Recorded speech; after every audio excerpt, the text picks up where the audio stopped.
ప్రకటన 17:2 భూరాజులు ఆమెతో వ్యభిచరించిరి, భూ నివాసులు ఆమె వ్యభిచార మధ్యములో మత్తులైరి. ప్రకటన గ్రంథము మొదటి 3 అధ్యాయాలు ప్రభు యోహానుకు ప్రత్యక్షపరచుకొనుట, సంఘములకు హెచ్చరికలు. 4-5 అధ్యాయాలు పరలోక దర్శనములు, 6 నుండి 16 వరకు ప్రభు రహస్య రాకడ తర్వాత భూమి మీద ముద్రల, బూరల, పాత్రల తీర్పులు. 19వ అధ్యాయము ప్రభు భూమి మీదకు బహిరంగ రాకడ, 20వ అధ్యాయం 1000 ఏండ్ల పాలన, 21-22 అధ్యాయాలు నిత్యత్వములు. 17-18 అధ్యాయాలు మహాబబులోనుపై తీర్పు, పతనాన్ని తెలియచేస్తాయి.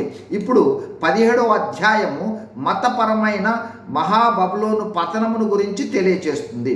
ఈ అధ్యాయము మొదటి వచనంలో ఒక దూత యోహాను వద్దకు వచ్చి విస్తార జలముల మీద కూర్చున్న వేశ్యకు చేయబడు తీర్పు కనపరుస్తాను అంటాడు. మహాజలములు అంటే అనేక జనములు లేదా ప్రపంచవ్యాప్తంగా ప్రజలు అని అర్థము. మహాబబులోనును మహావేశ్య అంటూ ఉన్నాడు. వేశ్య అంటే స్త్రీకి గుర్తు. జారత్వము చేయుట వేశ్య చేయు కార్యము. అయితే ఇక్కడ భౌతికపరమైన లేదా లైంగిక జారత్వము అని కాదు, ఆత్మీయ జారత్వము లేదా అనైతిక ఆధ్యాత్మికత అని అర్థం. అంటే నిజ దేవుణ్ణి లేదా సృష్టికర్తను విడిచి ఇతర దేవుళ్లను ఆరాధించుట అని అర్థం. మరో విధంగా దేవునితో నిబంధన సంబంధాన్ని మోసపరచుట. ప్రకటన గ్రంథము 17వ అధ్యాయం 2వ వచనం తెలియజేయనిది ఏమనగా, 1 ఈ దూత యోహానుతో భూరాజులు ఆమెతో వ్యభిచరించిరి అని చెప్పుచున్నాడు. అంటే ఈ మహాబబులోను భూమి మీద ఉన్న రాజులతో లేదా ప్రపంచ వ్యాప్తంగా ఉన్న రాజులతో ఆధ్యాత్మిక వ్యభిచారం చేస్తుందని అర్థము.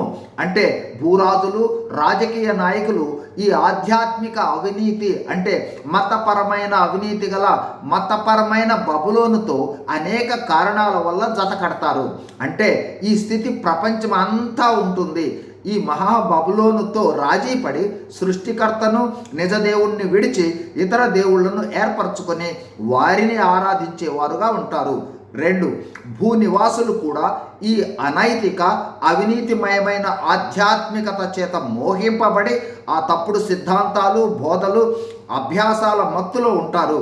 సత్యాసత్యాలను వివేచింపలేని స్థితిలో ఉంటారు.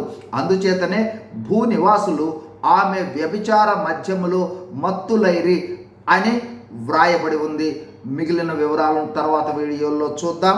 God is in you, God is with you, God bless you. Thank you.